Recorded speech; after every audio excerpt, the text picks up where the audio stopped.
Live from Washington, D.C., Jay Sekulow Live. Phone lines are open for your questions right now.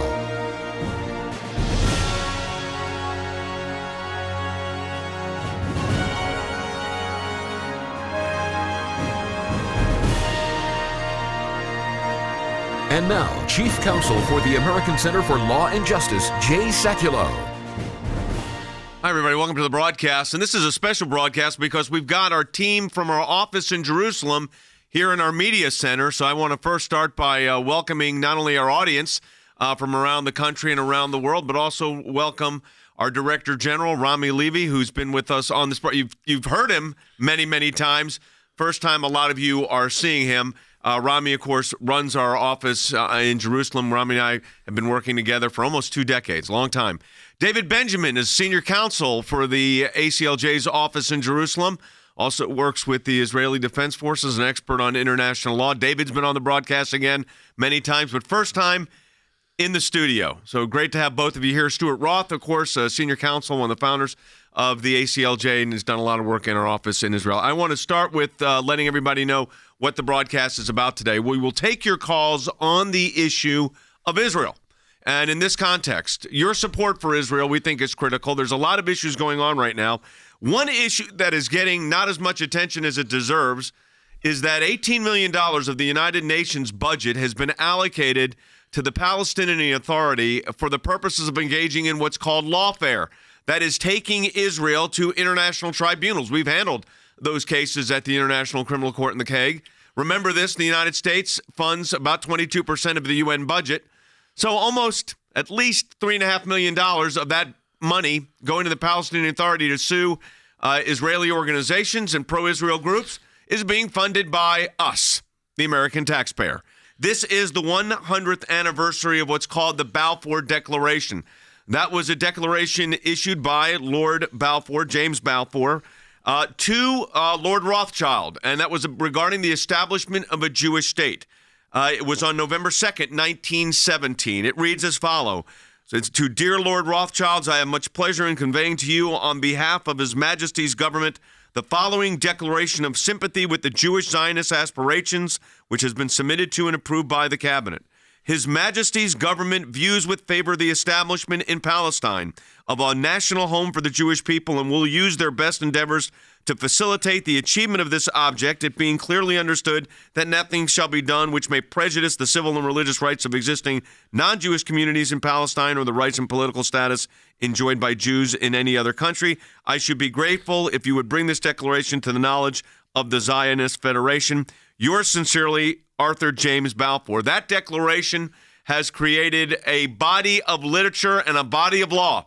I mean, just 2 paragraphs, and it has created a well-known body of law. Jordan, go ahead. Yeah, that's right. So I think on this 100th anniversary, and as Israel approaches 70 years of independence as well, we just celebrated the 50-year reunification of Jerusalem over this summer. So a lot of key moments happening right now for the Jewish state of Israel. I mean, again, Balfour Declaration, the 100 years, the 70 years of Israel as a Jewish state, 50 years of Israel with its heart, Jerusalem, as its capital, all within this last year. We've got 2 things we want you to do as we go to a break. You're hearing from our experts in our office in Jerusalem coming right up, because we're not just talking about it here. We're taking legal action and have been taking legal action domestically defending Israel, but internationally as well. We want you to sign a petition in support of Israel. You could do that at aclj.org or call us at 1-877-989-2255. That's 877-989-2255 or aclj.org to add your name to the petition. But let me also encourage you to support our work that's going on in our office in Jerusalem. You could do that as well by going to aclj.org. We're in a matching challenge campaign. Any amount you donate, we get a matching gift for. aclj.org or 1-877-989-2255. That's 877-989-2255 or aclj.org.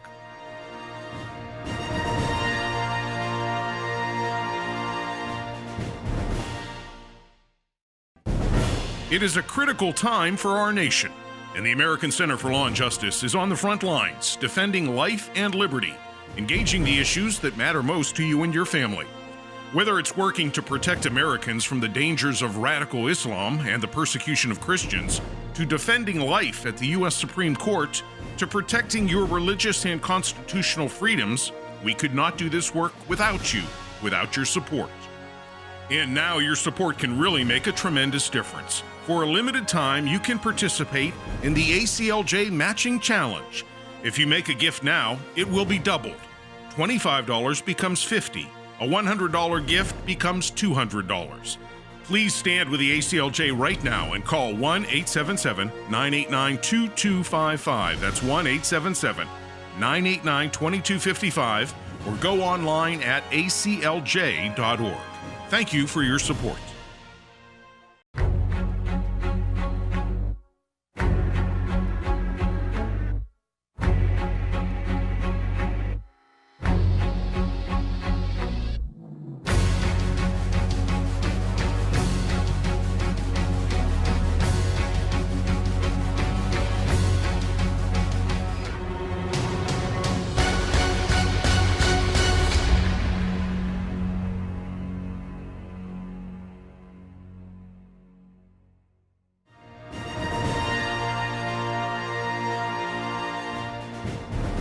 Hey, welcome back to the broadcast, everyone. I read for you the Balfour Declaration, which was one of the founding documents for what we would call the modern state of Israel.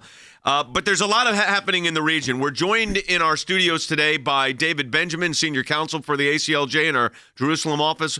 Rami Levy, who, of course, is our Director General in our office in Jerusalem. Stuart Roth, one of our founders and one of the lawyers that does a tremendous amount of work in our offices around the world, but also in Jerusalem. Let's talk about first, I think this is important. We mentioned this briefly when we were talking to our Facebook and Periscope audience, but Rami, I think it's important for everybody to know. Iran is playing a very pronounced and different role in the region than it has, but there's a historical connection.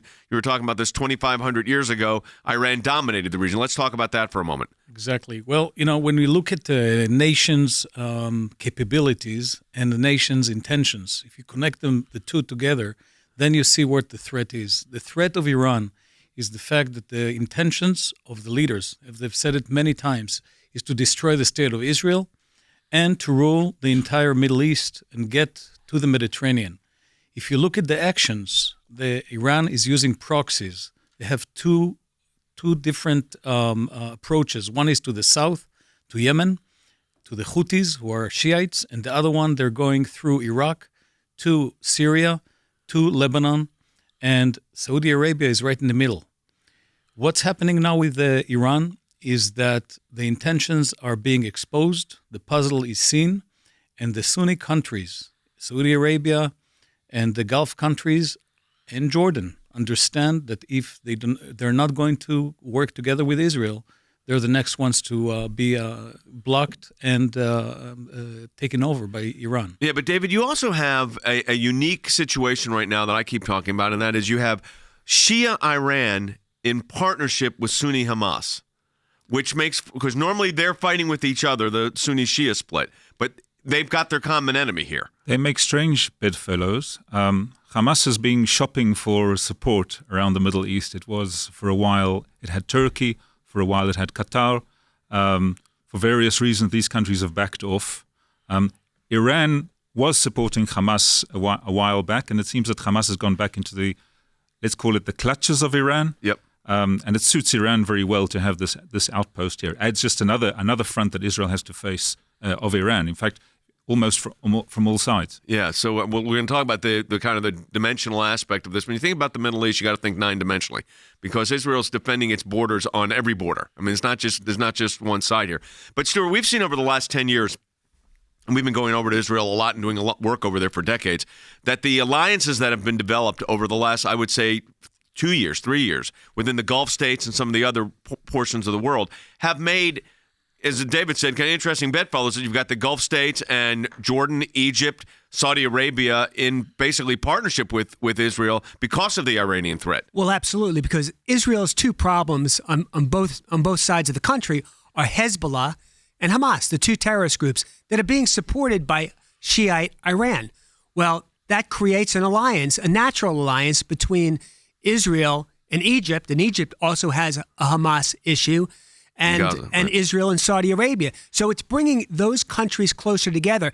And Egypt and Saudi Arabia will be the key. If there's going to be any peace between the Israelis and the Palestinians, it's going to be because of pressure put upon the Palestinians by Saudi Arabia and Egypt, because it's an Iran issue. Benjamin Netanyahu just addressed this yesterday about the Balfour Declaration. He gave a Balfour speech, but he talked about Egypt and Jordan. Take a listen. Alongside Egypt and Jordan, with whom we've already made peace, others in the Arab world are moving forward. They recognize that Israel is not their enemy, but their indispensable ally in fighting militant Islam. They view Israel as their partner for ensuring a peace and a future and security and prosperity. We have been developing this issue for a long time. Our last major book we had was called Unholy Alliance. It was about Syria, Iran, and Russia.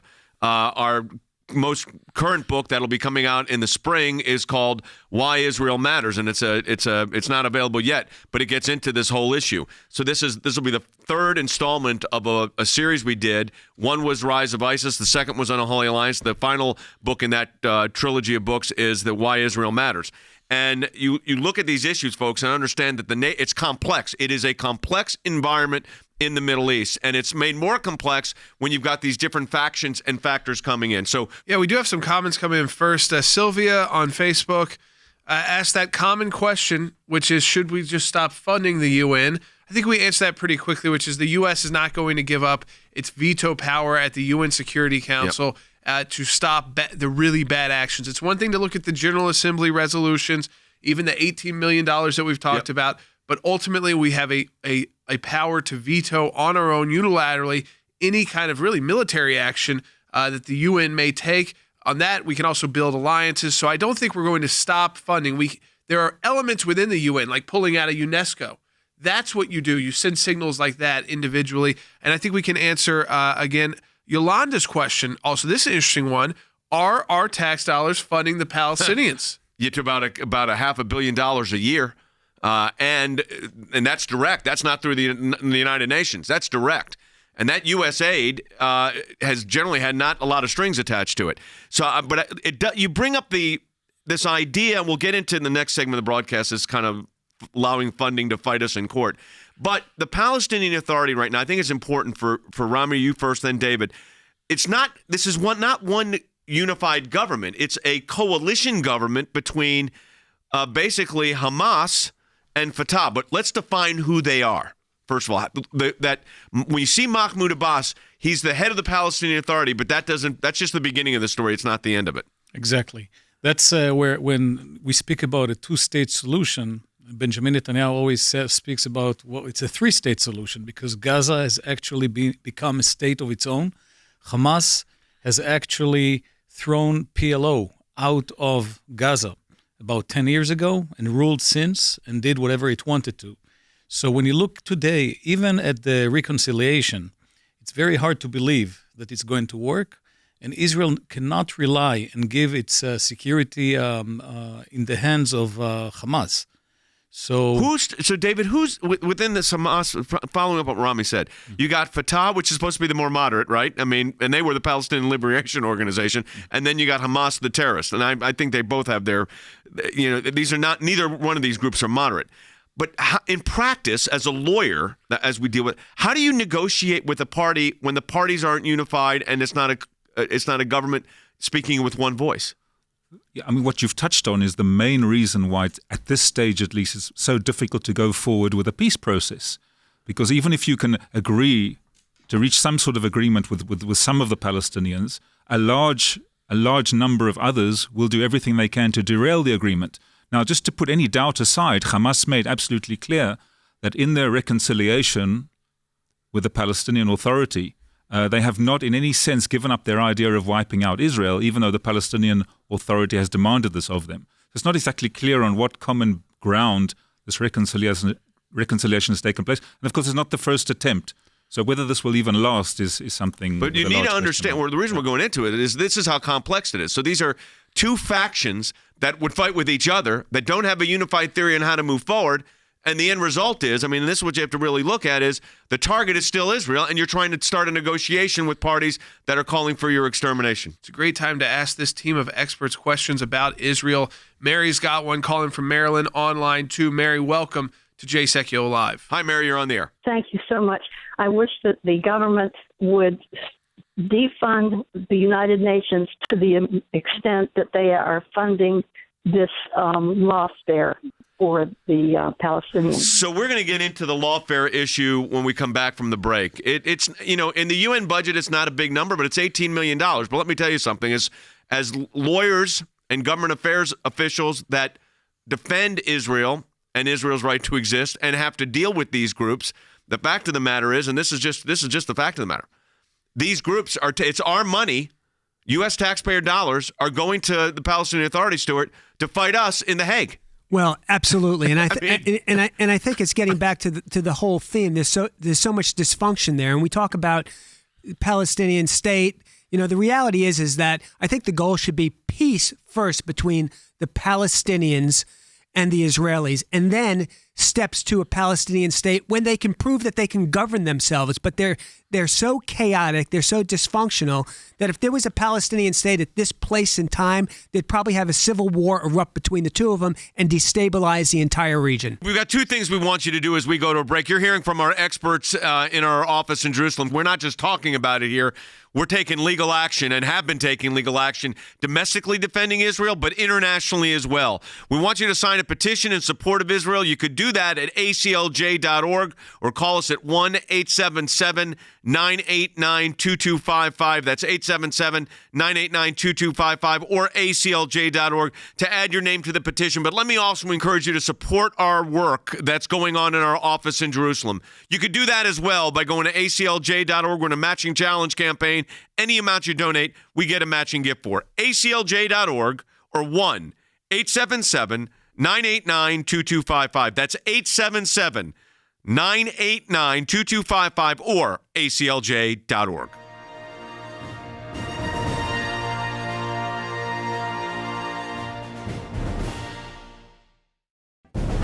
It is a critical time for our nation, and the American Center for Law and Justice is on the front lines, defending life and liberty, engaging the issues that matter most to you and your family. Whether it's working to protect Americans from the dangers of radical Islam and the persecution of Christians, to defending life at the U.S. Supreme Court, to protecting your religious and constitutional freedoms, we could not do this work without you, without your support. And now your support can really make a tremendous difference. For a limited time, you can participate in the ACLJ Matching Challenge. If you make a gift now, it will be doubled. $25 becomes $50. A $100 gift becomes $200. Please stand with the ACLJ right now and call 1-877-989-2255. That's 1-877-989-2255 or go online at aclj.org. Thank you for your support.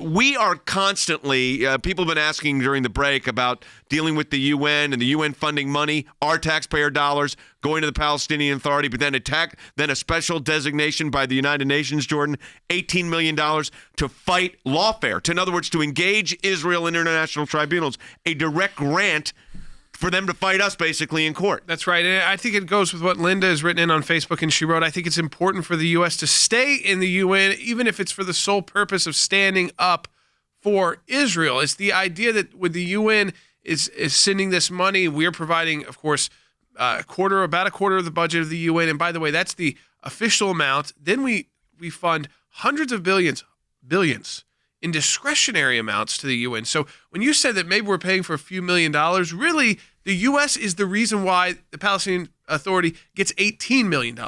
It's not that we're paying for just maybe a few percent, because the UN would not have these kind of discretionary funds to use without the billions, over the 20% of their funding that we receive. So I think what ultimately people must understand is that it is worth being there, yes, for the Security Council veto. Obviously, that is something you're never going to give up as a superpower in the world. But we can do a lot more, especially with a favorable administration, someone like Nikki Haley at the UN, Ambassador Haley, to rein in and say, you know what, we're not going to fund UNESCO anymore. We're going to pull out of these separate agencies that have done things where we have made threats in the past but not taken action. Well, I mean, UNESCO basically says the temple site is not a Jewish site, it's a Muslim site. I mean, this is absurd. But something David Benjamin said during the break, and you need to understand this, folks, we are constantly, when I mean constantly, there is not a moment that goes by where our office in Jerusalem, in conjunction with our offices here, are not drafting legal documents defending Israel's right to exist.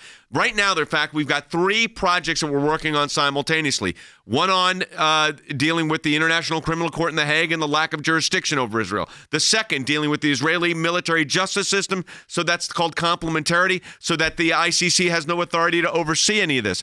Third, there's this whole, the left is trying to bring this Israel's an apartheid state. So we're having to deal with this. But David, I think it's important for people to understand that the legal work that we're doing out of your office in conjunction with our U.S. office is literally constantly ongoing. And you said the claims we're having to respond to are really absurd. Some of them are absurd. In fact, you're never prepared to respond to such allegations. Ethnic cleansing is a good example. The Palestinian population over the years since 1948 has only increased several times over. So it should speak for itself that that cannot be. Apartheid, as you know from my accent, I was actually brought up in South Africa before I immigrated to Israel. I can tell you from first-hand experience, there is no connection between what's going on in Israel and apartheid. And that should be obvious to anybody who's an objective observer. Yeah, we have to deal with these sort of things. But Stuart, we've been dealing with this for a long time. And when I say, I was on the phone with our senior counsel, Skip Ash, yesterday, going through 3 projects. We're responding to a 700-page complaint from the Palestinian Authority that we don't get to see. And that's how it works in these international tribunals. We're responding to something. You don't get to see the document you're responding to. Well, the hostility towards Israel around the world in these international tribunals is unbelievable. And the UN is one of them. The Human Rights Council, which is outrageous, which almost exists for the sole purpose of condemning and passing resolutions against Israel. And we do have to watch our tax dollars. We're all talking about tax reform and what this tax reform proposal is doing for this group or this group. But we all know we're all contributing to the UN. And part of those funds are being contributed to causes that are such that they're against the state of Israel. They're denying the state of Israel its civil and human rights to exist as a nation, as a sovereign nation. And those are things that we need to pay attention to. The UN wouldn't exist without the United States because they tried it before. It was called the League of Nations. It didn't work out too well. And it didn't work out too well because the United States was not a party. Yep. David, this goes to the heart of what we're discussing with the funding from Louisville, Kentucky, is calling in on line 3. David, welcome to Jay Sekulow Live. You're on the air. Hey, David, go ahead. Hey, thanks so much.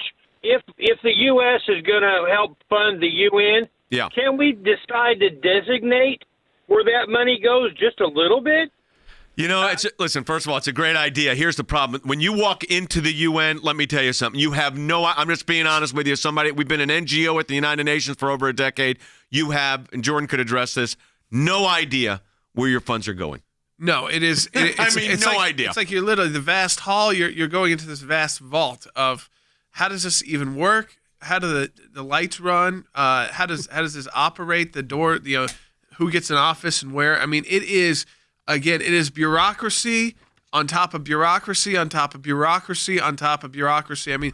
Getting a pass, even if you already have meetings scheduled, it could take hours or it could take 2 minutes. And again, it's we just had an event with Israel at the United Nations over the summer in New York, at the UN in New York. And literally they knew about 1,000 people were coming.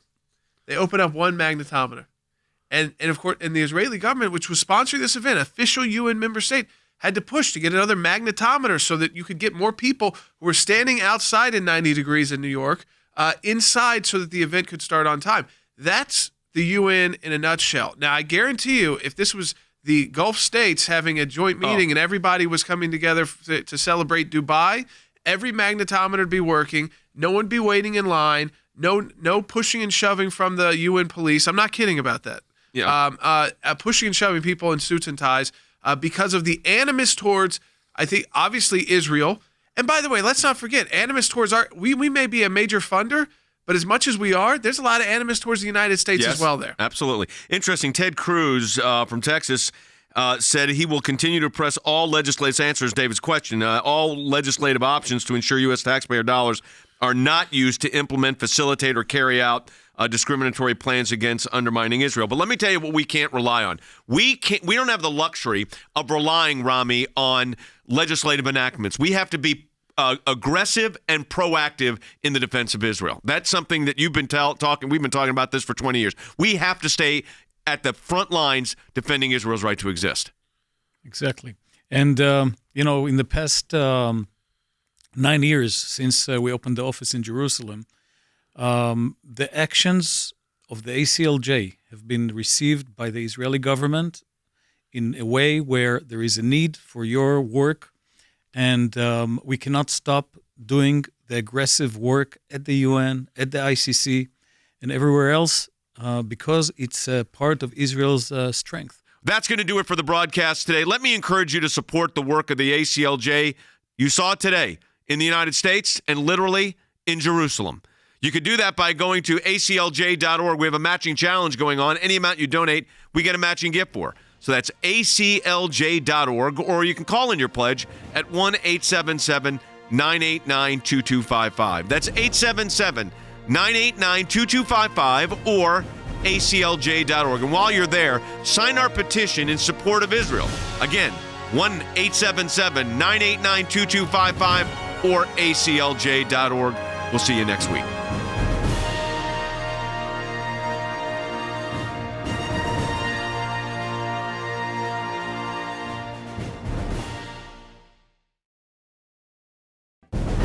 It is a critical time for our nation, and the American Center for Law and Justice is on the front lines, defending life and liberty, engaging the issues that matter most to you and your family. Whether it's working to protect Americans from the dangers of radical Islam and the persecution of Christians, to defending life at the U.S. Supreme Court, to protecting your religious and constitutional freedoms, we could not do this work without you, without your support. And now your support can really make a tremendous difference. For a limited time, you can participate in the ACLJ Matching Challenge. If you make a gift now, it will be doubled. $25 becomes $50. A $100 gift becomes $200. Please stand with the ACLJ right now and call 1-877-989-2255. That's 1-877-989-2255, or go online at aclj.org. Thank you for your support.